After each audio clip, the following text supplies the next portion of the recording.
So when buying a strata property, you need to really be aware of the bylaws that come with purchasing that property. Certain buildings are going to have restrictions on things like pets. Sometimes it's number of pets. It could be one cat or one dog. Sometimes it's cats only, and sometimes there's no pets allowed at all. They can even restrict the size of the pet, sometimes done in inches or pounds, or even the breed. Other things to be aware of when buying a strata property is things like rental restrictions. Not all properties will allow you to rent them whenever you'd like. A lot of times there are properties that say only allow 4 rentals in the building. Sometimes, again, it's done as a percentage where say only 30% of the homes can be rented at any one time. Usually when we do see rental restrictions, most times those are full.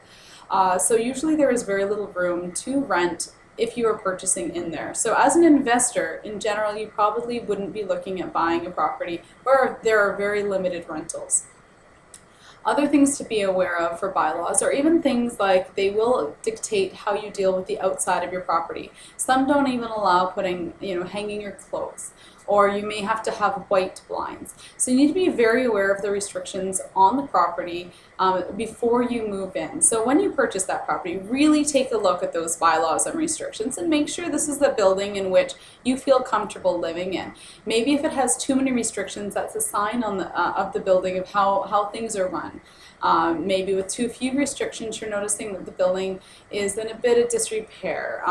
Maybe people aren't picking up after their animals and things like that. So really be very particular when looking at those bylaws. Read them thoroughly, check them over, verify them with the strata that everything is correct, and then if everything looks good to you, move on and move in. Okay, well, I'll talk to you soon.